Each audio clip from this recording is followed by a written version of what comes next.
Eh bien bonjour mes amis Cancer, bienvenue sur la chaîne du tarot pour votre tirage général. J'espère que vous allez tous très bien et ceux qui me découvrent, soyez les bienvenus. Cette chaîne est la vôtre. Alors, ce que je vois, c'est que on a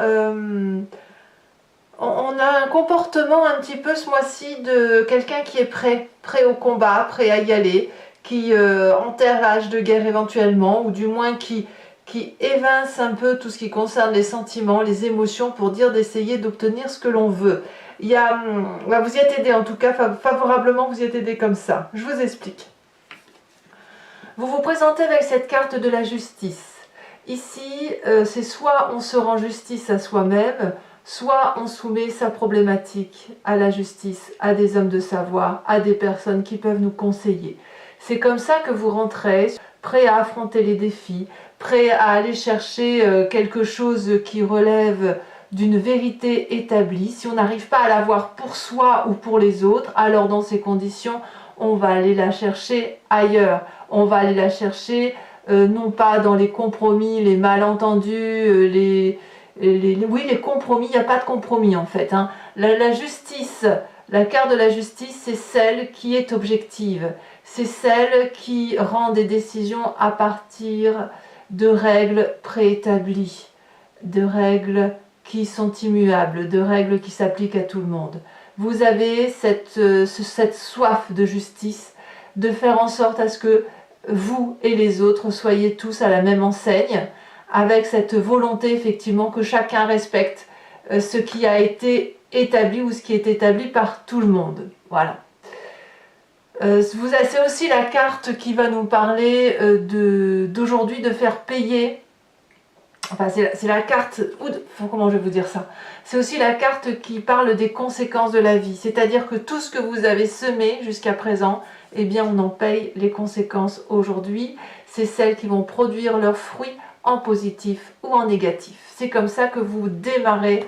Alors bien évidemment, vous avez une énergie très favorable pour dire d'être dans cette énergie-là. Enfin, un environnement favorable, c'est cette reine d'épée. La reine d'épée, c'est celle qui prend des décisions très tranchées. C'est celle qui communique très vite au-delà des mots. C'est-à-dire qu'elle regarde, elle voit. La reine d'épée peut traduire un signe d'air qui soit le Gémeaux, la Balance ou le signe du Verseau. C'est une personne extrêmement intelligente, c'est une personne qui justement perçoit les choses avant même que les mots arrivent, qui a une communication directe, transcendantale, on va pas se mentir, c'est une personne qui est clairvoyante, c'est une personne aussi qui construit son intellect à partir de faits objectifs. Et ça va bien avec la carte de la justice. C'est-à-dire qu'on se rallie sur des faits, des actes pour prendre des décisions. Donc ça veut dire que la perception que l'on a des événements de vie ne peuvent être basées que sur des règles préétablies.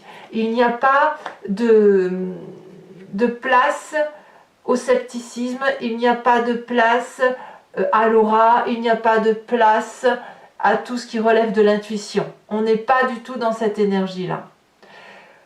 Qu'est-ce qu'on a dans son présent? Dans son présent, on a cette cette roi de bâton qui va nous parler. Donc le roi de bâton, c'est un signe de feu qui puisse être bélier, lion, sagittaire. C'est quelqu'un qui est assez charismatique en ce sens que c'est le leader, c'est le chef, c'est celui qui prend des décisions, c'est celui qui est entrepreneurial, c'est celui qui est leadership, c'est celui qui protège tout le monde, c'est celui qui n'a pas peur en fait. Le roi de bâton, c'est vraiment celui qui a une vision tellement lointaine, avec tellement de possibilités, que chaque fois qu'il termine une action, eh bien c'est une nouvelle action qui se remet en marche. C'est une figure de style, ce roi de bâton. Il est à la fois impressionnant parce qu'il porte sur lui les stigmates de sa vie, et en même temps, eh bien, il est impressionnant de courage et de détermination. Donc vous avez quand même deux éléments forts autour de vous qui font que les décisions se prennent de façon particulièrement tranchée, avec le fait de prendre acte des conséquences de ces actions. Que ce soit la reine d'épée qui va trancher par rapport à des faits, ce roi de bâton qui n'a que faire à la limite des faits, mais qui tient compte des faits pour aller de l'avant, vous êtes plutôt dans le jugement. Voilà, dans le jugement de objectif ou subjectif, mais vous y êtes. Mais je crois que vous êtes objectif parce que quand même, on est très très rattaché quand même à deux personnages très très puissants sur son moi. Alors, tout ça c'est bon pour votre inconscient qui vibre de façon mécanique sans même que vous en ayez conscience, c'est le cas de le dire. Ça vous vient de votre génétique, ça vous vient des grands événements majeurs de votre vie qui font que vous fonctionnez de telle ou de telle façon par rapport à votre vécu. Et là, votre inconscient, eh bien, il semble réparé. Vous voyez, cette 3 d'épée inversée, elle veut dire que quelque part, on n'a pas de chagrin, on n'est pas dans la haine, on n'est pas dans la colère, on n'est pas dans la vengeance. On est plutôt dans une émotion qui est canalisée, qui n'est pas oppressée non plus, mais qui est apaisée. Donc on a le fait d'être dans cette énergie de justice qui nous est rendue ou que l'on se rend, nous fait du bien.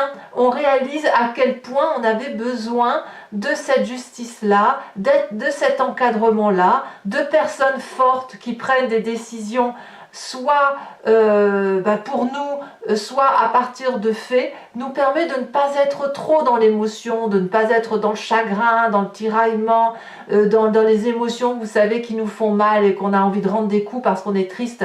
Ça, on ne l'a pas du tout chez vous, hein, donc c'est une très belle énergie. Alors bien évidemment, ça renvoie à une image du passé, quand on a ces énergies-là et quand on a ce vécu-là, c'est l'as de Pentacle. Le passé vous disait que chaque fois que vous étiez pris entre de bonnes mains avec des gens qui décidaient pour vous, enfin quand je dis décider pour vous, c'est assez paternaliste et maternant, c'est pas que les gens prennent des décisions pour vous, c'est juste qu'ils vous guident. Vous aviez alors des promotions professionnelles, vous aviez la possibilité d'avancer, vous aviez de meilleures opportunités, vous aviez une meilleure stabilité émotionnelle, matérielle, qui vous permettait donc, grâce à un socle solide, de pouvoir vous projeter sur l'avenir. Ça vous vient de votre passé. Et c'est ça, c'est le fait d'enterrer ces difficultés qui vous donne la possibilité de vous projeter vers un nouveau lendemain. Mais ça, c'est grâce au fait qu'on se rend justice, c'est grâce au fait que dans son présent, on a un leadership qui nous pousse à aller de l'avant, et dans notre environnement, cette reine d'épée extrêmement forte qui prend des décisions très objectives. Alors, quel est l'événement défavorable autour de vous? Eh bien, si vous guérissez, d'autres guérissent aussi. Mais pourquoi c'est défavorable? Pourquoi? Eh bien, parce que c'est un environnement défavorable, parce que je pense que c'est l'achèvement, comme si c'était vous qui donniez le dernier coup d'épée. Voilà, c'est comme ça que je le vois. On a quelqu'un qui va survivre des douleurs vécues à vos côtés, qui va réaliser que vous lui avez peut-être donné le dernier coup de poignard, parce que là c'est vraiment, on parle de l'environnement, donc on ne parle pas de vous, hein. Et cette personne-là, elle va peut-être vous le dire, que vous la faites souffrir ou que vous l'avez fait souffrir, mais que c'est terminé, elle ne souffrira plus non plus et elle va être comme régénérée. Alors ça va vous être défavorable, pourquoi? Parce que ça va vous faire perdre une certaine cote par rapport à votre entourage familial ou amical, et on le retrouve clairement dans cette 6 de bâton, cette 6 de bâton inversée qui parle de l'influence de votre famille et de vos amis par rapport à ce que vous vivez. Eh bien, dans le privé, hein, dans le cercle très restreint, on va vous dire que ce qui s'est passé, vous y avez votre part de responsabilité. Et ça, c'est assez compliqué à vivre, parce que cette révélation qui vient de l'extérieur, où on dit « elle m'a donné » ou « il m'a donné un coup de poignard », ça veut dire « ah mince, il ou elle est capable de faire du mal à l'autre ». Alors évidemment, c'est pas on n'est pas là en train de vous faire la morale, on est juste en train de vous dire, c'est pas du tout ça, parce que vous avez besoin aussi de réparer votre cœur. Mais est-ce que votre inconscient réparé n'est pas justement la part sombre qui est en vous et qui va chercher plus de justice qu'il en faut? Ça, je ne sais pas, c'est à vous de le dire. Mais vous allez effectivement perdre des confidents, vous allez perdre en aura, vous allez perdre du succès par rapport à la famille et les amis, au moins temporairement. Alors bien évidemment, ça va casser un peu votre vision du monde par rapport à l'entourage et par rapport à votre état d'esprit. Là, l'état d'esprit, c'est la conscience, c'est la réaction, la façon dont on réfléchit, de comment on analyse des situations. Et on me parle de cette 3 de bâton inversée, c'est-à-dire que comme dans la famille et les amis, on fait un pas en arrière et vous avez moins de succès, et bien dans votre état d'esprit, ça vous donne moins de bonnes visions, moins de vision à long terme. Comme si vous étiez en train de vous dire qu'il y a une forme de frustration qui vient du fait ou que vous avez trouvé que c'est injuste. Vous voyez, c'est ça. C'est-à-dire qu'en fait, vous, dans votre inconscient, il y a cette réparation intellectuelle qui se fait grâce justement à ce rendu pour compte. Et en même temps, ce que vous n'avez pas conscience, c'est que vous avez 3 épées, mais que l'environnement en a 10 sur les épaules. Alors là, il y a un problème peut-être de conscience, d'appréciation de ce que l'on fait à l'autre et de ce que l'on reçoit de l'autre. C'est-à-dire que si vous êtes une personne extrêmement émotive, évidemment, ces 3 épées, pour vous, elles valent 10. Et là, ce qu'il faut vous dire, c'est peut-être remettre en cause cette émotivité que vous avez en vous pour pouvoir justement retrouver des rapports équilibrés avec les autres, enfin ceux avec qui vous rendez de la justice. Donc ben oui, évidemment, la famille va vous le dire, les amis vont vous le dire, enfin le cercle très proche, et ça va casser un petit peu cette vision que vous avez affective de la façon dont on entreprend les relations avec les autres et de la façon dont on se déploie sur l'environnement, sur la façon dont on veut investir sa vie. Pourtant, dans votre passé, vous vous souvenez que vous aviez réussi. Voilà. Donc voilà, ça va être un peu en balancé, mais il y a un rendu pour compte qui se fait. Vous gagnez apparemment, hein. Vous gagnez, ça c'est sûr, mais voilà, il y a quand même le fait d'avoir une justice pour soi ne justifie pas parfois que l'on aille trop loin. Voilà, c'est ce que ça veut dire. Alors là, l'événement surprise, effectivement, sur votre mois, c'est le karma, c'est la roue de la fortune, c'est-à-dire que les événements et les vérités vont venir de l'extérieur, la chance comme la malchance, mais c'est surtout l'environnement. Et quand je parle de l'environnement, c'est vraiment des énergies inconnues. C'est pas la famille, c'est pas les amis, c'est pas le travail. Il y a une loi de l'univers qui est sous contrôle et que l'on ne contrôle pas soi-même. Et à partir du moment où vous vous rendez justice et où il y a des choses qui se rétablissent dans l'environnement, on a forcément un cycle universel, changeant, une roue de la fortune, si vous voulez, qui vient balayer un petit peu sa petite histoire et qui nous apporte effectivement quelque chose du destin, un événement anodin, qui n'aurait pas dû être là, mais qui arrive là. Et ça, c'est pour nous donner une leçon de vie. Alors certainement que ça va casser un petit peu votre effet de visionnaire hein, par rapport à votre image du passé, mais il n'empêche que c'est quelque chose que vous avez à vivre, et les lois du destin, on ne les contrôle pas. Alors, qu'est-ce que ça va générer tout ça? Eh bien, vous allez avoir la carte du diable. C'est l'auto-saboteur, hein, le diable. Hein. C'est le saboteur, c'est celui qui, si vous voulez, qui va aller soit jusqu'au bout de sa connerie, je ne peux pas le dire autrement, soit au contraire, ça va réveiller une part sombre qui a besoin d'être réveillée quand on n'est pas assez virulent ou quand on a tendance à trop se laisser faire.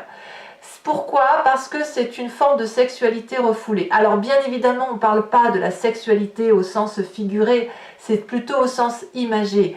On va parler plutôt de l'obsession, de l'attachement à arriver à ses fins, d'un fantasme, d'une énergie qui peut être assez toxique si elle reste dans la tête sans être évacuée. Ça peut être aussi une forme d'addiction.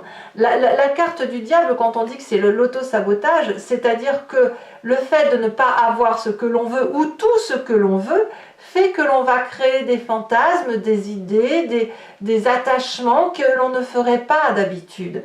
Il y a des portes fermées autour de soi, on les ferme parce qu'il faut qu'elles restent fermées. Là, vous allez avoir envie d'ouvrir certaines portes peut-être pour avoir encore un peu plus de vengeance peut-être, ou alors pour vous trouver quelque chose à vous nourrir, pour vous nourrir d'amour, je ne sais pas, on verra un peu comment ça s'approfondit tout ça sur Vimeo. Et vis-à-vis de l'environnement, quelles sont les conséquences de vos actions et de vos pensées? Ben, c'est l'amour, hein, la carte de l'amour. Alors, l'amour peut traduire ici deux choses. Soit vous retrouvez une énergie d'apaisement, parce qu'on a quand même dans son inconscient des vibrations qui sont apaisées, et une meilleure connexion à l'autre, on fait des meilleurs choix, On est dans une union et une harmonie très douce et très balancée et très claire, très intéressante. Et puis, ça peut être aussi une relation qui est plus dans la divination, dans l'illusion, dans l'idéalisation, avec avec des difficultés à se rapprocher.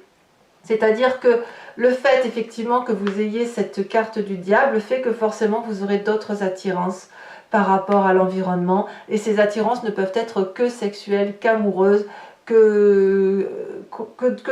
peut être aussi dans l'autosabotage si vous cherchez à avoir une relation avec une personne qui n'est pas du tout de votre genre ou qui est complètement à votre opposé, mais justement les opposés parfois s'attirent et vous pourriez être dans ce schéma-là. Voilà mes amis Cancer, nous allons ici approfondir avec le tarot des 78 portes et je vais faire son approfondissement sur Vimeo. Donc je vais m'expliquer pour ceux qui ne me connaissent pas. Je recouvre tout le jeu et je fais cette lecture sur un site qui s'appelle Vimeo. Si ce tirage résonne en vous, n'hésitez pas à cliquer sur le lien dans la description. Vous êtes renvoyé sur le site en question et vous pouvez donc choisir sur la location pour avoir accès à cette vidéo. Vous pouvez aussi vous abonner tous les mois, hein, ça se renouvelle, avec cette liberté aussi de l'annuler à chaque instant, de ne rien prendre et de rester sur la location. Mais l'abonnement vous donne aussi accès à des tirages sentimentaux, voilà, des tirages qui sont exclusivement sur Vimeo. Voilà, donc ça c'est assez intéressant, hein, sachant que l'abonnement est quand même à un prix assez attractif, pareil que la location, il n'y a pas de difficulté là-dessus. Voilà, donc on va tout de suite commencer et c'est parti.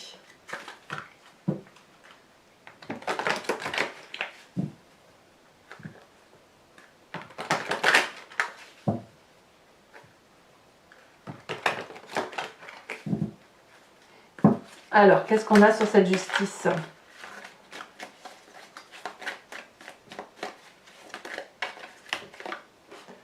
On a la 6 de denier. Oui, je ne suis pas surprise. Ça va avec votre histoire. Hein. Sur l'événement favorable, qu'est-ce que l'on a? Parfait. La 9 de bâton. Elles sont bonnes, hein, votre carte, hein, pour l'instant. Hein, c'est pas... En fait, vous vous prenez peut-être la tête pour rien. Hein, peut-être. L'événement défavorable. Ah, cette roi de bâton. Ah, d'accord. Voilà ce qui se passe. C'est le roi de bâton qui prend ou qui donne le dernier coup d'épée. Allez, c'est bien ça qu'on est ça. On va pouvoir avoir des précisions. Sur ce présent, qu'est-ce que l'on a? On a la cavalier, la vallée de bâton. Sur l'inconscient, on a, oui évidemment, la 10 de coupe, elle va bien avec votre 3 inversé. Sur ce passé, nous avons la 2 de bâton. Oups. Que nous dit les lois du karma? Je vous les mets à 2. Hein. La 5 de denier et la 10 de denier. Ouais, il y a un virage. Et le virage, il est un petit peu matérialiste. Hein. Dans l'état d'esprit, la 6 de coupe, ça va moins. Et alors, les amis, la famille et les amis, avec cette 6 de bâton inversée, moins de succès. Est-ce qu'on va aller plus vers de l'affectif?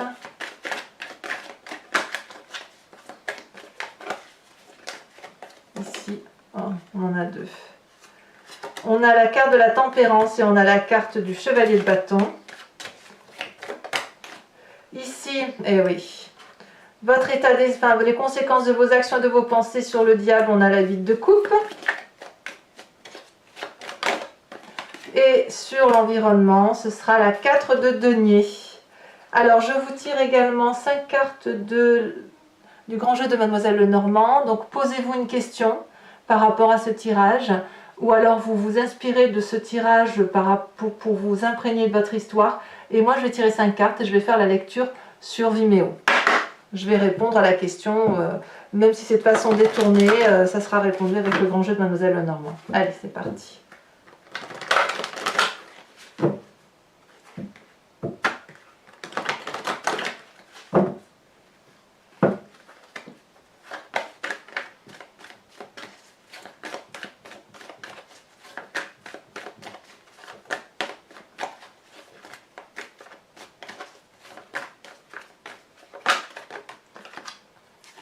Nous avons ici la 7 de carreau.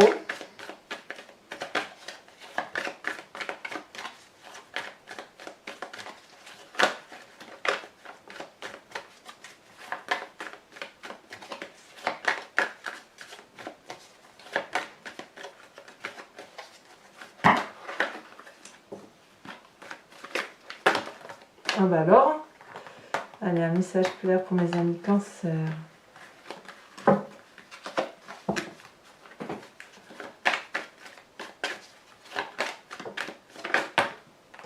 Donc on a dit la 7 de carreau, on dit également la 10 de cœur.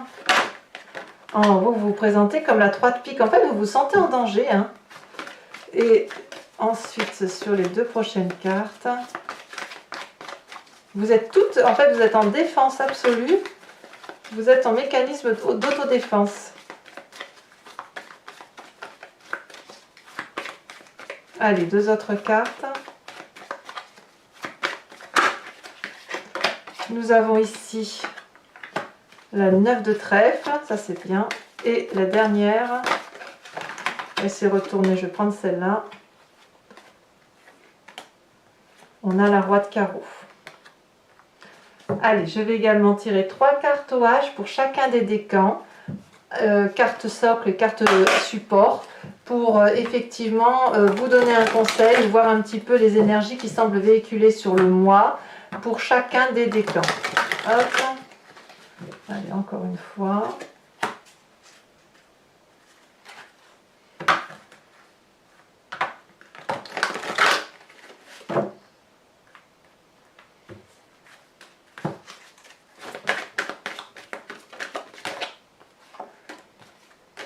On a deux. Allez, un message clair pour mes premiers décans, c'est parfait. On parle de résister ou de résistance. Deuxième décan, on va parler de fermeté. Et troisième décan, ici, on va parler de se conformer. Enfin, hop, carte support sur chacune des cartes. Oula. Eh bien, je ne tiens pas dans les mains.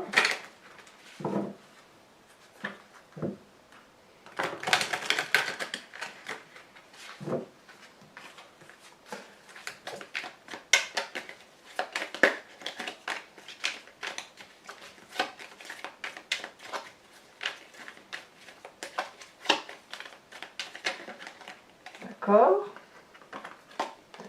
On a le super héros ici en premier décan. Deuxième décan, on va parler de quoi? Fermeté, donc l'écriture, d'accord. Ouais, je vois. Et troisième chose, se conformer. Ok. Voilà, bah écoutez, mes amis Cancer, le message se clarifie. N'hésitez pas à liker, à commenter, à partager, mais aussi à vous abonner. C'est important pour le soutien de la chaîne. Je vous dis à très très vite avec des prochaines vidéos. Je vous embrasse bien fort. Bisous bisous.